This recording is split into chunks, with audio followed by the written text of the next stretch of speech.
오늘 함께 예배드리는 성도님 우리 서로 환영합니다. 사랑합니다. 축복합니다. 인사하시기 바랍니다. 벌써 이제 추수감사 주일입니다. 교회 절기로 이렇게 따져보면 이제 한 해가 끝나는 때가 된 겁니다. 그래서 이제 다다음 주부터는 이제 대강절이 강림절이 시작이 되기 때문에 이제 또 새해가 시작이 된다라고 보시면 될 텐데요.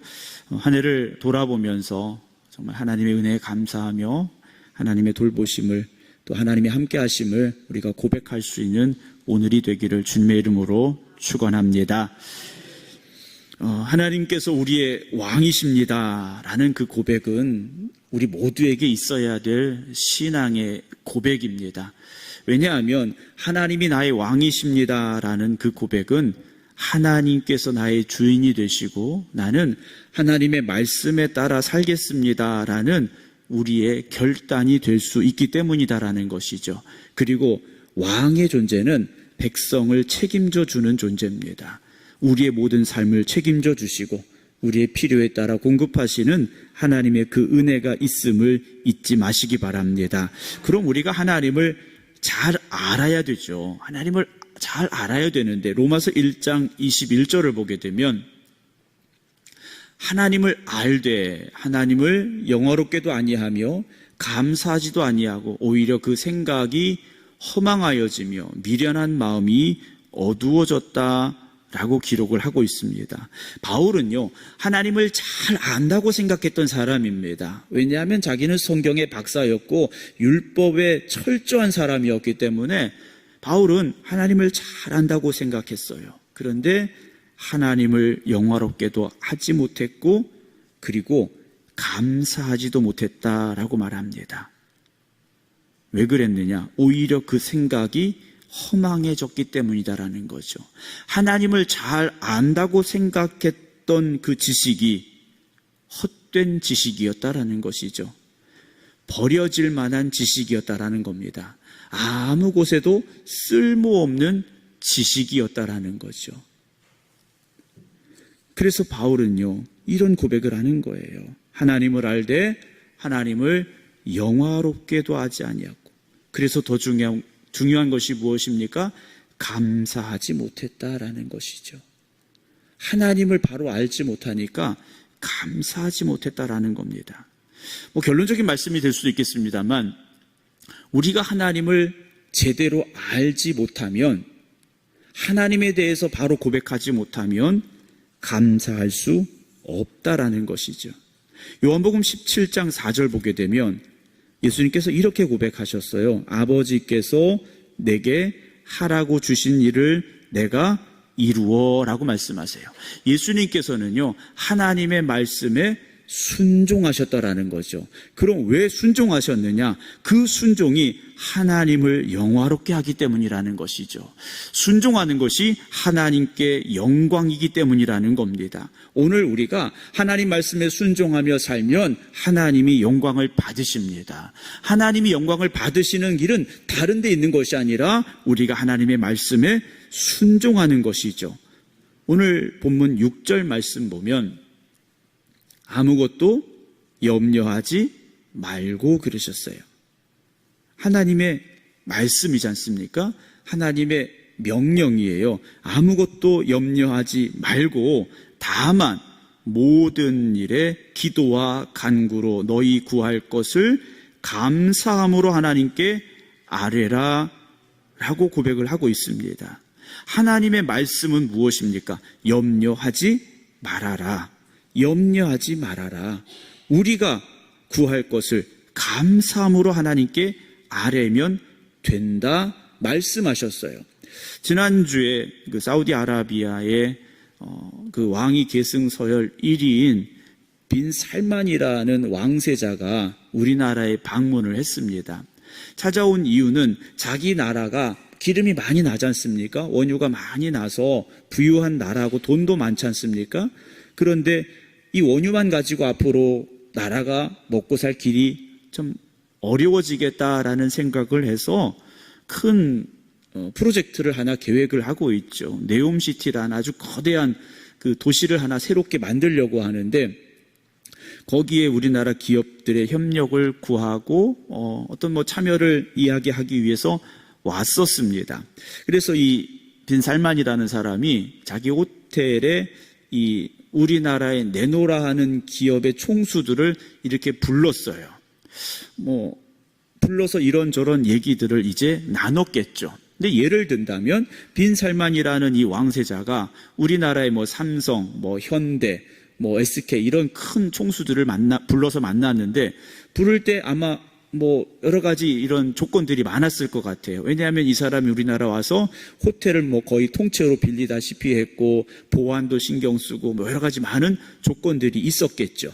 근데 한 가지 예를 든다면 예를 들어서 삼성 회장을 부르는데 나를 만나러 와라 이렇게 부른다면 그냥 부르는 것이 아니라 거기에다 아마 단서를 단다면 뭐라고 달겠습니까?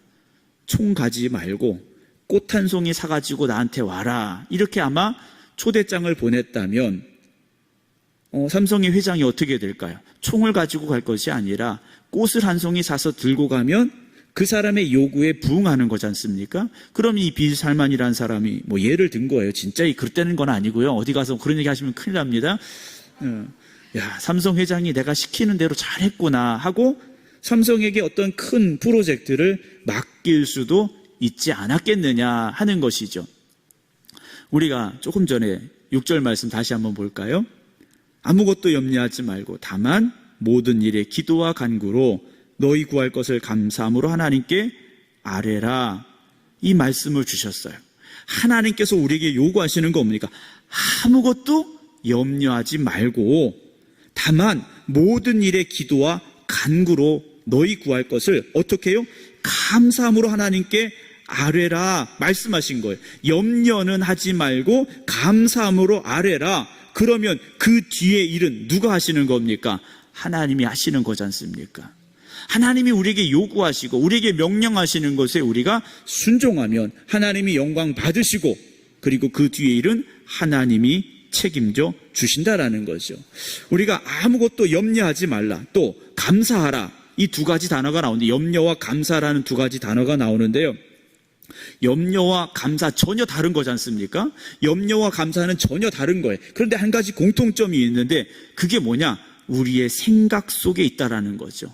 염려도 우리 생각 속에 있고 감사도 우리의 생각 속에 있다라는 거예요. 그런데 다르다라는 것은 뭡니까? 염려는 부정적인 거예요.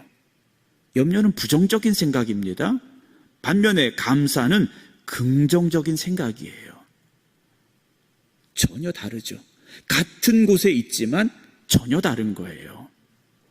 오늘 여기에 저와 여러분들이 함께 예배를 드리고 있지만 생극교회라는 이 예배당 안에서 우리가 함께 예배 드리고 있지만 서로가 다르지 않습니까? 서로가 달라요. 염려라는 것도 감사라는 것도 그렇다라는 거죠. 그런데 하나님께서는요, 염려는 하지 말고 감사만 하라 우리에게 말씀하고 계시다라는 거예요. 데살로니가전서 5장 18절 말씀 보게 되면 범사에 감사하라 그러셨어요. 모든 일에 감사하라 명령을 하셨어요. 자, 명령은 어떻게 됩니까? 순종해야죠. 하나님의 말씀은 우리가 순종하고 우리가 순종하면 하나님이 영광을 받으시는 거예요. 이것이 법칙입니다. 그런데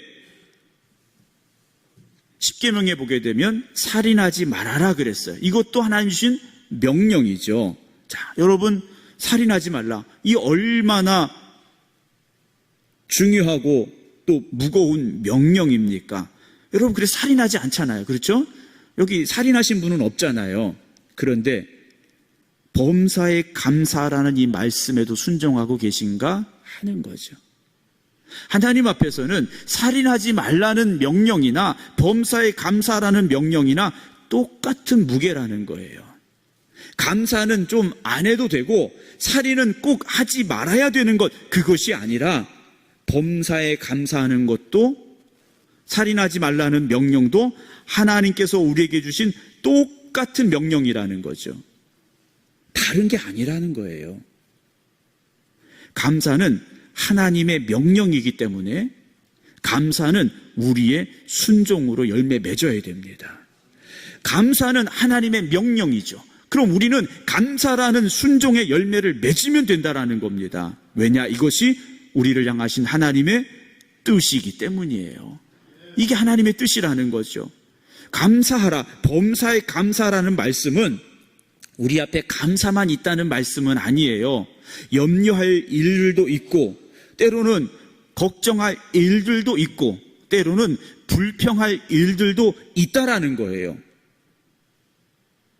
우리 앞에 여러 가지 일들, 상황들이 있을 수 있지 않습니까? 그런데 그 중에서 우리는 무엇으로 반응하라는 겁니까? 감사로 반응하라는 거예요.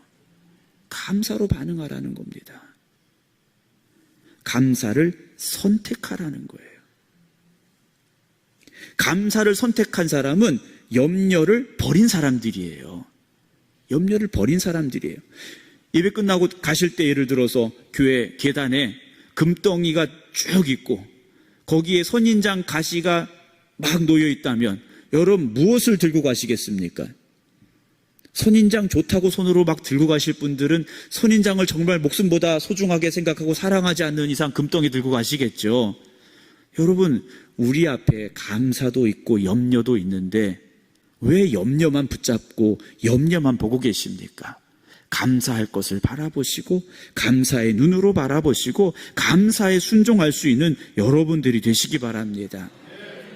성경이 말씀하고 있는 감사는요, 명령이며 그리고 우리는 순종해야 될 책임이 있다라는 거죠. 창세기 3장 12절을 보게 되면 아담이 하나님 앞에 이렇게 불평합니다. 하나님이 주셔서 나와 함께 있게 하신 여자, 그가 그 나무 열매를 내게 주므로 내가 먹었습니다 라고 하나님 앞에 불평하고 원망하고 있다라는 거예요. 하나님께서 아담에게 하와를 주실 때는 원망하고 불평하라고 주신 게 아니죠. 감사함으로 받으라고 주셨고 감사했었어요. 그런데 상황이 바뀌니까 감사가 원망이 되고 불평이 됐다라는 거죠.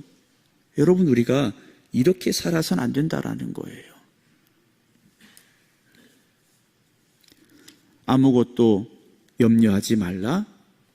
이 말씀은요, 아무것도 부정적으로 보아서는 안 된다라는 거예요.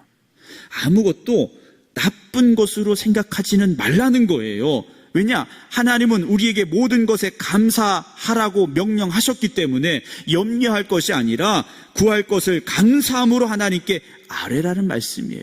기도할 때도 걱정하고 염려하며 기도하는 것이 아니라 감사함으로 기도하라고 말씀하시는 거예요.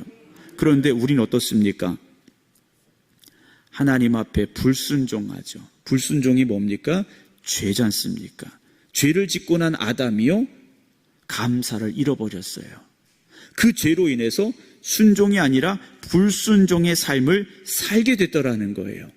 그런데 예수 그리스도께서 이 땅에 오셔서 우리를 죄에서 구원시켜 주셨지 않습니까? 우리를 회복시켜 주셨어요. 하나님의 자녀의 자리에 우리를 회복시켜 주셨다라는 거죠. 그러면 이제 어떻게 살아야 됩니까? 아담이 잃어버렸던 말씀에 순종하는 것과 모든 것에 감사하는 삶을 우리가 회복하자라는 거죠. 우리가 구원받은 사람들이라면, 하나님의 말씀에 붙잡힌 사람들이라면, 성령의 인도하심을 받는 사람들이라면 모든 것에 감사할 수 있어야 되죠. 모든 것에 감사할 수 있어야 됩니다.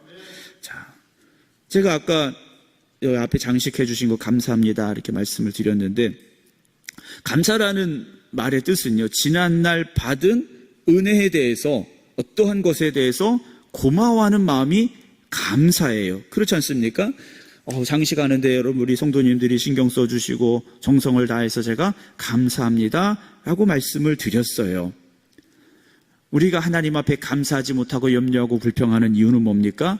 하나님이 나에게 주신 것을 깨닫지 못했고, 그리고 그 받은 은혜를 잃어버렸기 때문이라는 것이죠. 오늘 추수감사 예배를 드립니다. 여러분들의 올 한 해의 삶이 어떠했는지 제가 다 알 수는 없어요. 다 알 수는 없지만 여러분, 힘들고 어려운 시간들이 있었을지라도 그 가운데도 함께 하신 하나님으로 인하여 감사하는 오늘이 되셔야 됩니다. 그렇지 않으면 오늘 이 감사 예배는요, 헛된 감사가 될 수밖에 없는 것이고요. 내가 하나님 앞에 감사합니다라고 고백하는 것은 모든 것을 허락하시고 은혜 주신 하나님을 높여드리는 거예요. 그래서 여러분들이 감사하지 않는다라는 것은 모든 것을 주시고 허락하시고 함께 하신 하나님을 무시하는 것밖에 안 돼요. 무시하는 것밖에 안 된다라는 거죠. 고린도전서 4장 7절 보면요, 누가 너를 남달리 구별하였느냐? 네게 있는 것 중에 받지 아니한 것이 무엇이냐? 네가 받았은즉 어찌하여 받지 아니한 것 같이 자랑하느냐? 라고 책망하고 있어요. 우리가 가지고 우리가 지금 살아가고 누리고 있는 모든 것 하나님의 은혜이고 하나님의 사랑이며 하나님의 돌보심이었음을 우리가 고백할 수 있다면 우리는요, 오늘 이 감사가 눈물이 흘러내리는 감사가 될 수 있죠. 그런데 그 마음이 없으면, 그 깨달음이 없고 고백이 없으면 당연한 시간이 될 수밖에 없고 의례 지나가는 시간이 될 수밖에 없고 그냥 교회 행사로 끝날 수밖에 없다라는 것이죠. 에베소 5장 20절 보면요, 범사에 우리 주 예수 그리스도 이름으로 항상 아버지 하나님께 감사하라 그러셨어요. 범사에, 모든 일에 우리 주 예수 그리스도의 이름으로 항상 아버지 하나님께 감사하라 말씀하셨습니다. 어떤 조건 때문에, 어떤 상황 때문에, 그것 때문에 감사하는 것이 아니라 예수 그리스도의 이름 때문에 항상 감사할 수 있어야 된다는 거죠.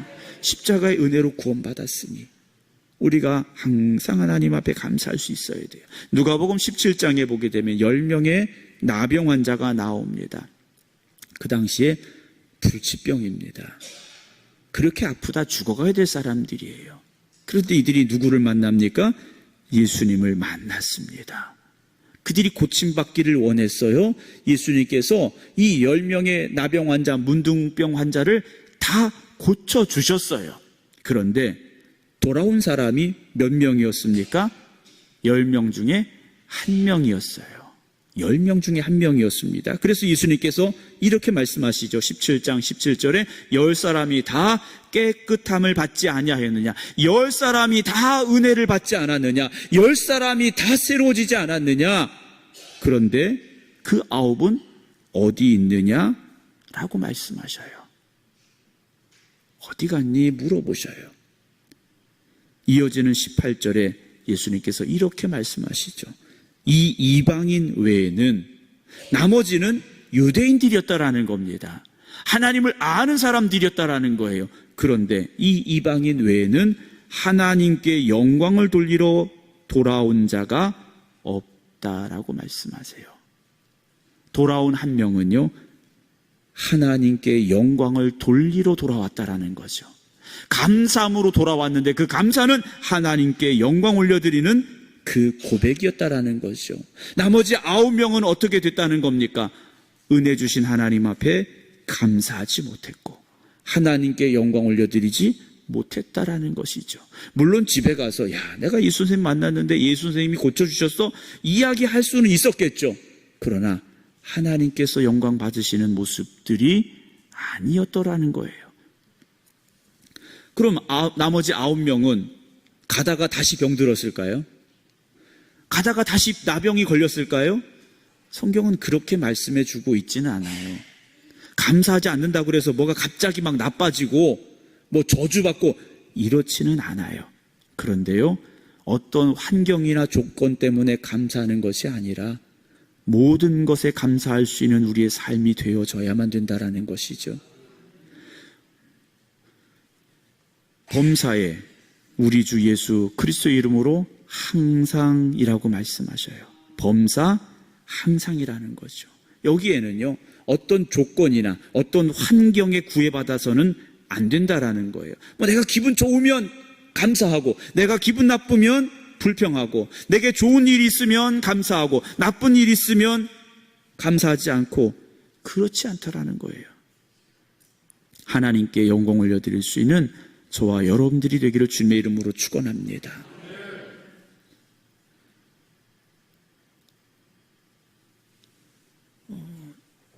제가 동창 중에, 중학교 동창 중에 쌍둥이가 있었어요. 쌍둥이 친구들이 있는데, 먼저 한번 말씀을 드린 것 같은데, 쌍둥이 친구가 있는데 똑같이 생겼어요.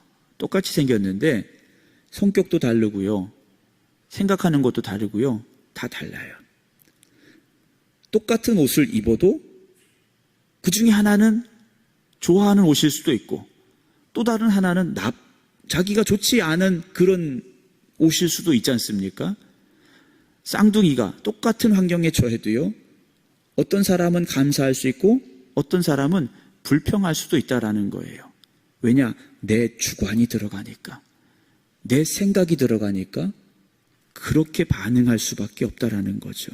여러분, 여기 있는 저와 여러분 우리 모두가 다 우리의 환경이 우리가 기대하는 대로 다 좋아진다고 해서 다 감사하느냐? 그렇지 않아요. 그럼 다 나빠지면 다 불평하느냐? 그렇지 않다라는 거예요. 감사할 조건 속에서도 불평하는 사람이 있고, 불평할 상황 속에서도 감사하는 사람들이 있다라는 거예요. 그래서 감사는 신앙의 성숙함의 열매라고 말씀을 드릴 수 있다라는 거죠. 감사는요, 영적으로 성숙한 사람들이 맺는 열매예요. 왜냐? 믿음의 눈으로 바라보기 때문이라는 겁니다. 육신의 눈으로 바라보면 불평할 것 천지지 않습니까?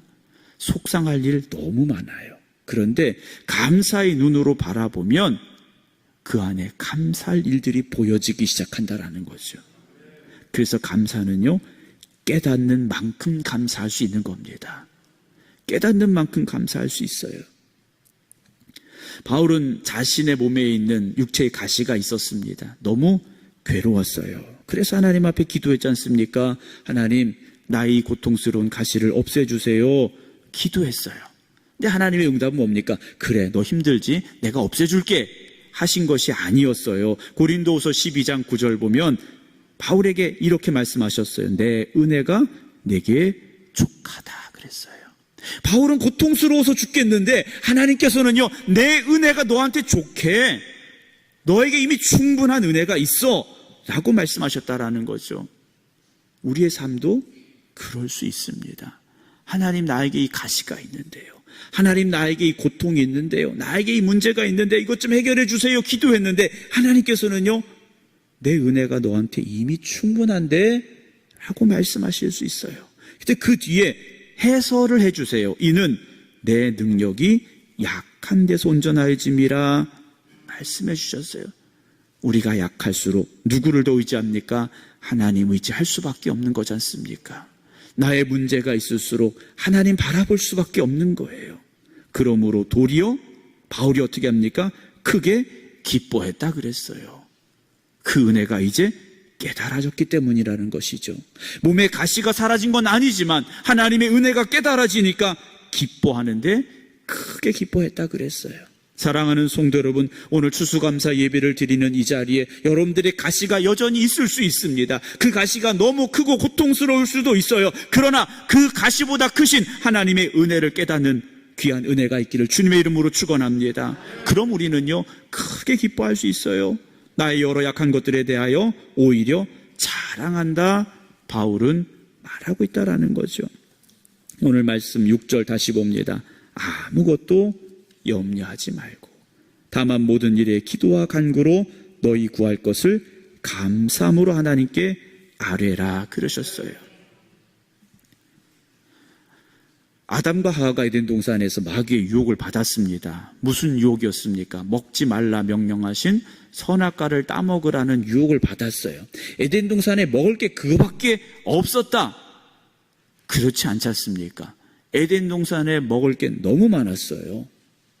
그런데 아담과 하와는요, 먹지 말라고 하신 그것만 쳐다보고 왜 저걸 우리가 먹지 못해야 되는지, 왜 우리에게 먹지 말라고 하셨는지, 저렇게 맛있어 보이고 지혜롭게 할 만큼 또 탐스럽고 왜 우리를 못 먹게 하셨을까? 그렇게 불평하기 시작하니까 결국 따먹었다라는 것이죠. 만약에 아담이 믿음의 눈으로 에덴 동산의 다른 풍성한 것들을 바라보면서 야, 하나님께서 이렇게 많은 거 주셨는데 저 선악과는 안 먹어도 돼 라고 말했더라면 얼마나 좋았겠습니까? 여러분, 우리의 삶에 돌아보면 왜 감사할 일들이 없겠습니까? 여기 여러분들이 예배드리러 나오신 것만으로도 우리는 이미 충분한 감사를 드릴 조건이 있다라는 거죠. 그런데 왜 선악과만 바라보면서 왜 이것 때문에 고통스러워하고 왜 그것 때문에 불평하면서 살아가야 하느냐라는 것이죠. 지금도 아담과 우리의 삶은 별반 다르지 않습니다. 우리에게만 더 힘든 일이 있고 우리에게만 더 고통스러운 일들이 있느냐? 그렇지 않다라는 거예요. 7절 오늘 마지막 절 봅니다. 그리하면 우리가요 아무것도 염려하지 않고 모든 일에 감사함으로 하나님 앞에 기도하면 모든 지각에 뛰어난 하나님의 평강이 그리스도 예수 안에서 너희 마음과 생각을 지켜주신다라고 말씀하셔요. 여기에 환경을 바꿔주실 거야, 가시가 사라지게 하실 거야 라는 말씀이 있으면 여러분 할렐루야 기뻐 뛰며 막 감사할 텐데 사실 그 말씀은 없어요. 그런데 우리의 마음과 생각을 지켜주신다고 그랬어요. 환경이 빨리 바뀌지 않을 수 있습니다. 상황이 금방 좋아지지 않을 수도 있어요. 그런데 하나님께서 우리의 마음과 생각을 지켜주시면 우리는 매일매일이 감사할 것밖에 없다라는 것이죠. 그래, 이 고통 가운데도 하나님이 함께 하시는구나.